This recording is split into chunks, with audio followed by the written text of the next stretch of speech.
President, thanks for having us here. Let us know, please, what's the situation in Syria now? What's the situation on the ground? What is happening in the country? If I want to talk about the Syrian society, the situation is much, much better as we learned so many lessons from this war. And I think the future of Syria is promising, as normally we're going to get out stronger of this war. Talking about the situation on the ground, the Syrian army has been advancing for the last few years, liberated many areas from the terrorists. Still left Idlib, where you have al-Nusra that's been supported by the Turks, and you have the northern part of Syria, where the Turks has invaded our territory last month. So regarding the political situation, you can say it's becoming much more complicated because you have much more player that's been involved in the Syrian conflict in order to make it a drag on and to turn it into a war of attrition. When you speak about liberating, we know that there is a military vision on that, but the point is, how is the situation now for the people that decided to be back in society? The process of reconciliation now, at what point is working or not? Yeah, actually the methodology that we adopted when we wanted to create, let's say, a good atmosphere, what we call it reconciliation, but for the people to live together and for those people who lived outside the control of the government areas, to go back to the order of law and the institution, it was to give amnesty to anyone. And he's going to give up his armament and obey the orders, let's say, and the law. The situation is not complicated regarding this issue. As you may have the chance to visit any area, you'll see that the life is going back to its normality. The problem wasn't people fighting with each other. It wasn't the case like the Western narrative may try to show, a Syrian fighting with each other, or they call it civil war, which is misleading. The situation was terrorists taking control of that area and implementing their rules. When you don't have those terrorists, people will go back to their normal life and live with each other. There was no sectarian war. There was no ethnical war. There was no political war. It was terrorists supported by the outside powers. They have money and armament, and they occupy that area. Aren't you afraid that this kind of ideology that took place and was the basis of everyday life for people for so many years, in some ways can stay into society and sooner or later will be back? Yeah, this is one of the main challenges that we've been facing. You're asking about is very correct. You have two problems. Those areas under the control of the government were ruled by two things. Chaos, because there's no law, so the people, especially the young generations, know nothing about state and law and institution. The second thing, which is deeply rooted in the mind, is the ideology, the dark ideology, the Wahhabi ideology, ISIS or al-Nusra or al-Sham, or whatever kind of these Islamist, terrorist, extremist ideologies. Now we started dealing with this reality because when you liberate an area, you have to solve this problem. Otherwise, what would the meaning of liberating? The first part of the solution is religious, because this ideology is religious ideology, and the Syrian religious clerics, or they say the religious institution in Syria, is making very strong effort in that regard, and they succeeded. They succeeded as, let's say, helping those people understanding the real religion, not the religion that they've been taught by al-Nusra or ISIS or other factions. So basically clerics and mosques are part of this reconciliation process. This is the most important part. The second part is the schools. Schools, you have teachers, you have education, and you have the national curriculum. I mean, this curriculum is very important to change the mind of those young generations. Third, you have the culture. You have the role of the arts, intellectuals, so on. In some areas, it's still difficult to play that role. So it was much easier for us to start with the religion, second with the schools. But, Mr. President, let me just go back to politics for an instant. You mentioned Turkey, okay? Russia has been your best ally these years. It's not a secret. Yeah. But now Russia is compromising with Turkey on some areas that are part of Syrian area. So yeah. How you assess this? To understand the Russian role, we have to understand the Russian principles. For Russia, they believe that the international law and the international order, based on that law, is for their interest as Russia, and for the interest of everybody in that world. So for them, supporting Syria is supporting the international law. This one point. The second point, being against the terrorists, again, is in the interest of the Russian people and the rest of the world. So being with Turkey, making this compromise doesn't mean they support the Turkish invasion, but they wanted to play a role in order to convince the Turks that you have to leave Syria. They are playing a role in the same way. They're not supporting the Turks. They don't say, oh, this is good reality, we accept it, and Syria must accept. No, they don't. But because of the American negative role and the Western negative role regarding Turkey and the Kurds, the Russians step in order to balance that role, to make the situation, let's say, I wouldn't say now better, but less bad, if you want to be more precise. So in the meantime, that's their role. In the future, their position is very clear. Syrian integrity and Syrian sovereignty. Syrian integrity, sovereignty is in contradiction with the Turkish invasion. That's very obvious and clear. So you're telling me that the Russians could compromise, but Syria is not going to compromise with Turkey. I mean, the relation is still quite tense. No, even the Russians didn't make compromise regarding the sovereignty. No, they deal with the reality. Now you have bad reality. You have to be involved to make some, I wouldn't say compromise, because it's not the final solution. It could be compromise regarding the short-term situation. But in the long term, or maybe in the mid-term, Turkey should leave. There's no question about it. And in the long term, any plan of discussion between you and Mr. Erdogan? I wouldn't feel proud if I have to someday.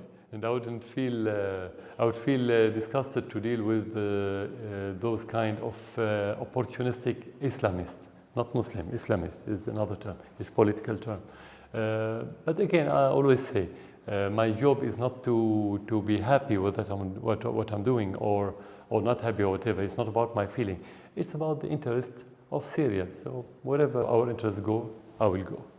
In this moment, when Europe looks at Syria, apart from the consideration about the country, there are two major issues. One is refugee, and the other one is jihadis, so foreign fighters coming back to Europe. How do you say this European worries? We have to start with the simple question. Who created this problem? Why do you have refugees in Europe? The simple question, because of terrorism that's been supported by Europe. And of course, the United States and Turkey and others. But Europe was the main player in creating chaos in Syria. So what goes around comes around. Why you say it was the main player? Because they publicly supported, the EU supported the terrorists in Syria from day one, or let's say from week one, whatever, from the very beginning. They blamed the Syrian government, and some regimes like the French regime sent armament. They said, one of their officials, I think their Minister of Foreign Affairs, maybe Fabius said, they sent armament. They created this chaos. That's why a lot of people find it difficult to stay in Syria. Millions of people couldn't live here. They had to leave to get out of Syria. In this moment in the region, there are turmoils and there is a certain chaos. One of other allies of Syria is Iran, and the situation there is getting complicated. Does it have any reflect on the situation in Syria? Definitely. Whenever you have chaos, it's going to be bad for everyone.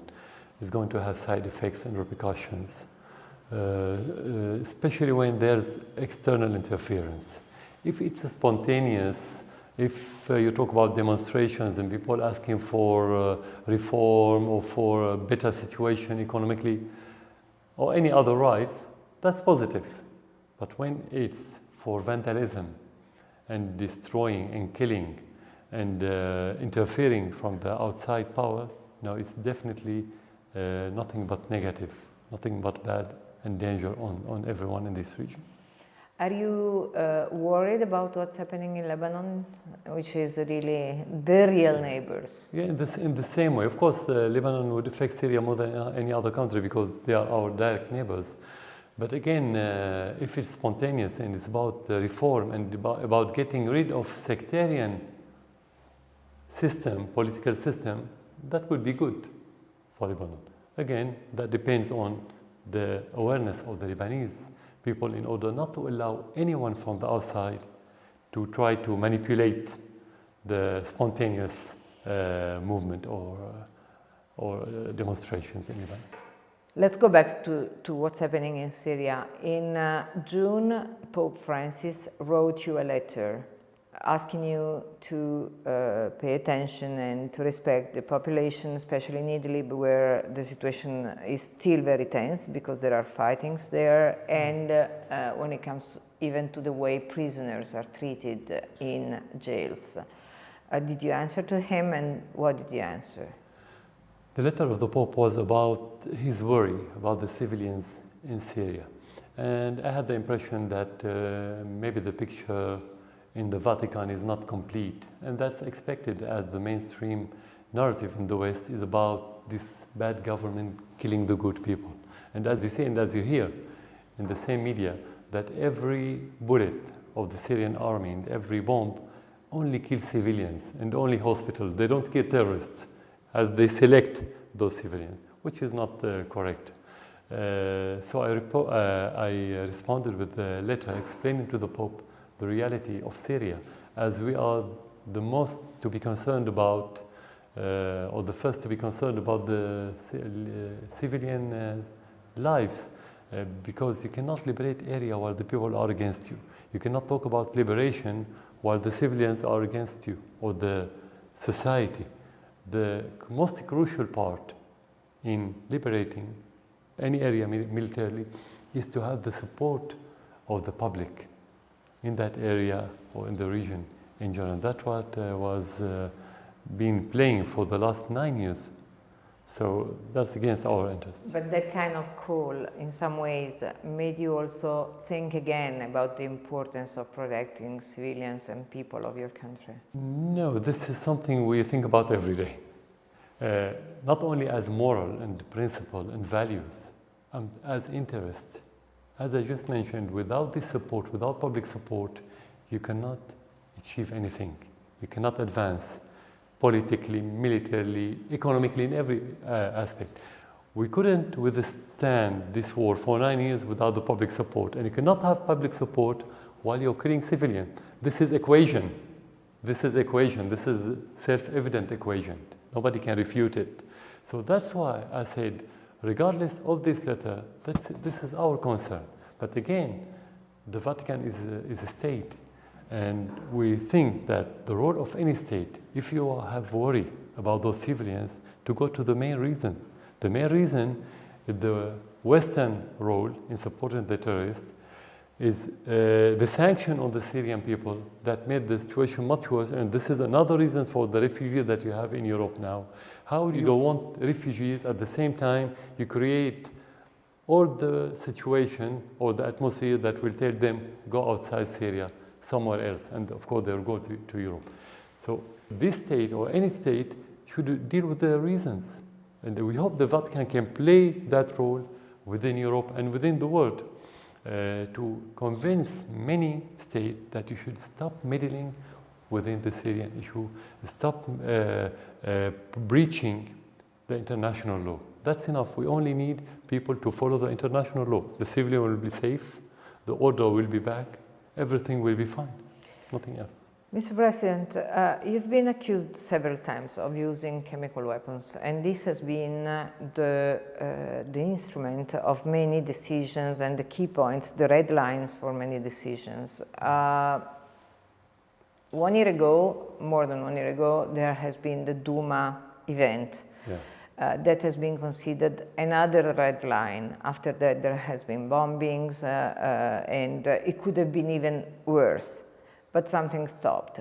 These days, through WikiLeaks, it's coming out that something wrong in the report could have taken place. Exactly. So nobody's still able to say what has happened, but something wrong in reporting what has happened could have taken place. Since the beginning of this war, since the beginning of this narrative regarding the chemical weapons, we said we didn't use. We cannot use. It's impossible to be used in our situation for many reasons. Let's say logistical reasons. For Give moral. me one. One reason, very simple one. When you're advancing, why to use chemical weapon? You're advancing. We are advancing. Why we need to use it? We are in a very good situation. Why to use it? Especially in 2018. This is one reason. Second, very concrete evidence that refute this narrative. When you use chemical weapon, this is mass destruction weapon. You talk about thousands of dead, or at least hundreds. That never happened, never. You only have these videos of staged chemical weapons attack where the recent report that you've mentioned, recent leaks, there's a mismatch between what we saw on the video and what they saw as technicians, as experts. The amount of chlorine that they've been talking about, first of all, chlorine is not mass destruction material, first of all. Second, the amount that they found is the same amount that you can have it in your house, because you know it existed in many of the household that you want to use maybe for cleaning and whatever. The same amount exactly. That's what the OPCW organization did. They faked and falsified the report just because the American wanted them to do so. So fortunately, this report proved that everything we say during the last few years, since 2013, is correct. We were right, they were wrong. This is a proof, this is a concrete proof regarding this issue. So again, the OPCW is being biased, is being politicized, is being immoral, and those organizations should work in parallel with the United Nations to create more stability around the world. They've been used as American arms and Western arms to create more chaos. Mr. President, after 9 years of war, you were speaking about the mistakes of the others. I would like you to speak about your own mistakes, if any. Is there something you would have done in a different way, and which is the lesson learned that can help your country? Definitely, when you talk about doing anything, you always find mistakes. This is human nature. But when you talk about political, let's say, practice, you have two things. You have strategies or big decisions, and you have tactics, or let's say, in that context, I mean the implementation. So our strategic decision, or main decisions, were to stand against the terrorism and to make reconciliation and to stand against the external meddling in our affairs. And till today, after 9 years, we still adopt the same policy. We are more adhered to this policy. If we think it was wrong, we would have changed it. And actually, no, we don't think there was anything wrong in this. We did our mission. We implemented the Constitution in protecting the people. Now, if you talk about mistakes in implementing, of course, you have so many mistakes. But I think if we want to talk about the mistakes regarding this war, we shouldn't talk about the decisions taken during the war, because the war, part of it, is a result of something before. Two things we faced during this war. The first one is the extremism. The extremism started in this region in the late 60s and accelerated in the 80s, especially the Wahhabi ideology. If I want to talk about mistakes dealing with this issue, yeah, I would say we were very tolerant of something very dangerous. This is a big mistake we committed during decades. I'm talking about different governments, including myself before this war.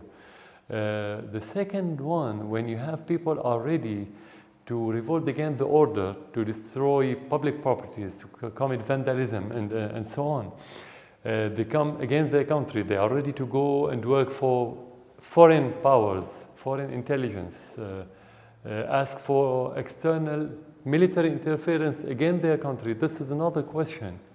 How did we have those?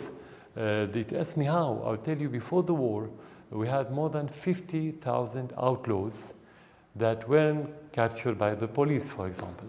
And for those outlaws, their natural enemy is the government, because they don't go to prison. And how about also the economic situation? Because part of it, I don't know if it was a big or a small part of it, but part of it has been also the discontent and the problems of population in certain areas in which economy is not working. Is it a lesson learned somewhere? It could be a factor, but definitely not the main factor. Because if, some people talk about 4 years of a drought that pushed the people to leave their land in the rural area to go to the city, it could be a problem, but this is not the main problem. They talk about the liberal policy. We didn't have liberal policy. We're still socialists. We still have public sector, very big public sector in government. You cannot talk about liberal policy while you have big public sector. We had growth, good growth. Of course, in the implementation of our policy, again, you have mistakes. How can you create equal opportunities between the people, between the rural area and between the cities? When you open the economy somehow, the cities will benefit more.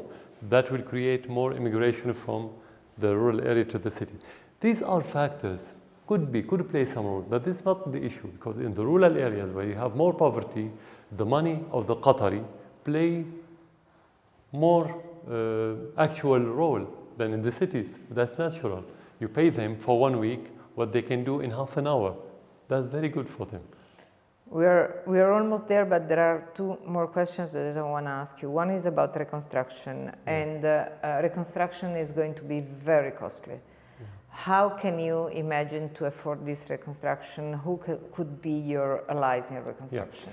We don't have big problem with that. Talking that Syria have no money now. Actually, the Syrians have a lot of money. The Syrian personnel everywhere in this world, they have a lot of money, and they wanted to come and build their country, because when you talk about building the country, it's not giving money to the people. It's about getting benefit. It's a business. So many, not only Syrians, wanted to do business in Syria. So talking about where you can have fund for this reconstruction, we already have. But the problem that this sanction prevent those businessmen or companies from coming and working in Syria. In spite of that, in spite of that, some foreign companies started finding a way to evade this sanction, and we started planning. It's going to be slow, but without this sanction, we don't have problem about funding. Ending on a very personal note, Mr. President, do you feel like a survivor? If you want to talk about national war like this, where nearly every city has been harmed by terrorism or external bombardment or anything like this, you can talk about the Syrians as survivors. But again, I think this is human nature to be survivor. And you yourself? I'm part of those Syrians. I cannot be disconnected from them. I have the same feeling. Again, it's not about being a strong person who's a survivor. If you don't have this atmosphere, this society, this incubator, let's say, to survive, you cannot survive. It's collective. It's not a single person. It's not one-man show. Thank you very much, Mr. President.